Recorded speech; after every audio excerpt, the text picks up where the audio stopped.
ಈ ಅಡಿಗೆ ಬರಹವು ನಿಮಗೆ ಇಷ್ಟವಾದರೆ ಈ ನಮ್ಮ ಚಾನಲನ್ನು ಸಬ್ಸ್ಕ್ರೈಬ್ ಮಾಡಿಕೊಳ್ಳಿ. ವೆಜಿಟೇಬಲ್ ಪಲಾವ್. ಇದನ್ನು ಮಾಡಲು ಬೇಕಾಗುವ ಸಾಮಗ್ರಿಗಳು: 1. 2 ಲೋಟದಷ್ಟು ಅಕ್ಕಿ ತೆಗೆದುಕೊಳ್ಳಿ. 2 ಮೀಡಿಯಂ ಗಾತ್ರದ 2 ಕ್ಯಾರೆಟ್. 3 1 ಗೆಡ್ಡೆಕೋಸು. 4 1 ಆಲೂಗೆಡ್ಡೆ. 5 1/4 kg ಹುರುಳಿಕಾಯಿ. 6 1 ಕಪ್ ನೆನೆಸಿದ ಬಟಾಣಿ. 7 1 ಕಪ್ ಕಾಲಿಫ್ಲವರ್ ತೆಗೆದುಕೊಳ್ಳಿ. 8 3 ಮೀಡಿಯಂ ಸೈಜ್ ಈರುಳ್ಳಿಯನ್ನು ಕಟ್ ಮಾಡಿ ಇಟ್ಟುಕೊಳ್ಳಿ.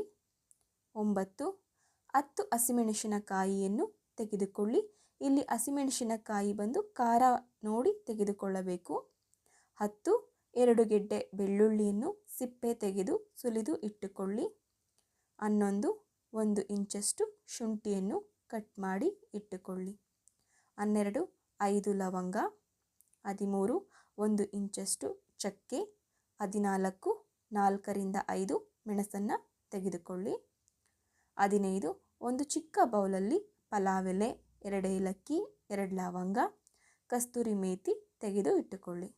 16 ಅರ್ಧ ಬೊಟ್ಟಲು ತೆಂಗಿನಕಾಯಿಯನ್ನು ತುರಿದಿಟ್ಟುಕೊಳ್ಳಿ. 17 1 ಹಿಡಿಯಷ್ಟು ಕೊತ್ತಂಬರಿ ಸೊಪ್ಪು. 18 1 ಹಿಡಿಯಷ್ಟು ಪುದೀನ ಸೊಪ್ಪನ್ನು ತೆಗೆದುಕೊಳ್ಳಿ.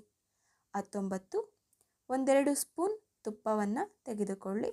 20 ಒಂದು ಚಿಕ್ಕ ಬೌಲಲ್ಲಿ ಅಡುಗೆ ಎಣ್ಣೆಯನ್ನು ತೆಗೆದುಕೊಳ್ಳಿ. 21 ರುಚಿಗೆ ತಕ್ಕಷ್ಟು ಉಪ್ಪನ್ನು ತೆಗೆದುಕೊಳ್ಳಿ. ಈಗ ಮಾಡುವ ವಿಧಾನ: ಒಲೆಯ ಮೇಲೆ ಒಂದು ಪಾತ್ರೆಯನ್ನು ಇಟ್ಟು ಪಾತ್ರೆ ಬಿಸಿಯಾದ ನಂತರ ಅದಕ್ಕೆ ತುಪ್ಪವನ್ನು ಹಾಗೂ ಎಣ್ಣೆಯನ್ನು ಹಾಕಿ ಕಾದ ನಂತರ ಅದಕ್ಕೆ ಪಲಾವ್ ಎಲೆ, ಏಲಕ್ಕಿ, ಲವಂಗ ಎಲ್ಲವನ್ನು ಹಾಕಿಕೊಂಡು ಫ್ರೈ ಮಾಡಿ ನಂತರ ಕಟ್ ಮಾಡಿ ಇಟ್ಟುಕೊಂಡಂಥ ಈರುಳ್ಳಿಯನ್ನು ಹಾಕಿ ಫ್ರೈ ಮಾಡಿಕೊಳ್ಳಬೇಕು. ಇತ್ತ ಒಂದು ಮಿಕ್ಸಿ ಜಾರಿಗೆ ಹಸಿಮೆಣಸಿನಕಾಯಿ, ಶುಂಠಿ, ಬೆಳ್ಳುಳ್ಳಿ, ತೆಂಗಿನಕಾಯಿ ತುರಿ, ಕೊತ್ತಂಬರಿ ಸೊಪ್ಪು, ಪುದೀನ, ಚಕ್ಕೆ, ಲವಂಗ, ಮೆಣಸು ಎಲ್ಲವನ್ನು ಹಾಕಿಕೊಂಡು ರುಬ್ಬಿ ಇಟ್ಟುಕೊಳ್ಳಿ. ಇತ್ತ ಈರುಳ್ಳಿ ಫ್ರೈ ಆದ ನಂತರ ಅದಕ್ಕೆ ರುಬ್ಬಿಟ್ಟುಕೊಂಡಂಥ ಮಸಾಲೆಯನ್ನು ಹಾಕಿ ಫ್ರೈ ಮಾಡಿಕೊಳ್ಳಿ. ಮಸಾಲೆ ಫ್ರೈ ಆದ ನಂತರ ಅದಕ್ಕೆ ಕಟ್ ಮಾಡಿ ಇಟ್ಟುಕೊಂಡಂಥ ಎಲ್ಲ ತರಕಾರಿಗಳನ್ನು ಹಾಕಿ ಒಮ್ಮೆ ಫ್ರೈ ಮಾಡಿಕೊಳ್ಳಿ. ನಂತರ ಅದಕ್ಕೆ ಒಂದು 3 ಮೀಡಿಯಂ ಸೈಜ್ ಟೊಮ್ಯಾಟೊಗಳನ್ನು ಕಟ್ ಮಾಡಿ ಹಾಕಿಕೊಳ್ಳಿ. ಅದನ್ನು ಸಹ ಒಮ್ಮೆ ಬಾಡಿಸಿಕೊಳ್ಳಿ. ಮಸಾಲೆ ಫ್ರೈ ಆದ ನಂತರ ಅದಕ್ಕೆ ಅಕ್ಕಿಯನ್ನು ತೊಳೆದು ಹಾಕಿಕೊಳ್ಳಿ. ಇಲ್ಲಿ 2 ಲೋಟದಷ್ಟು ಅಕ್ಕಿಯನ್ನು ತೆಗೆದುಕೊಂಡಿರುವುದರಿಂದ ಅದಕ್ಕೆ 4 ಲೋಟದಷ್ಟು ನೀರನ್ನು ಹಾಕಿಕೊಳ್ಳಿ.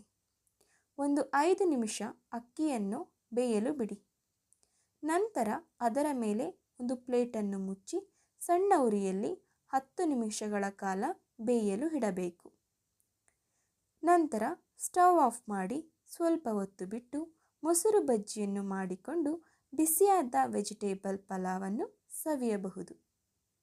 ಈ ಅಡಿಗೆ ಬರಹ ನಿಮಗೆ ಇಷ್ಟವಾದರೆ ಈ ನಮ್ಮ ಚಾನಲನ್ನು ಲೈಕ್ ಮಾಡಿ, ಶೇರ್ ಮಾಡಿ ಹಾಗೂ ಸಬ್ಸ್ಕ್ರೈಬ್ ಮಾಡಿ. ಪಕ್ಕದಲ್ಲಿ ಕಾಣುವ ಬೆಲ್ ಐಕಾನನ್ನು ಪ್ರೆಸ್ ಮಾಡಿ. ಎಲ್ಲರಿಗೂ ಧನ್ಯವಾದಗಳು.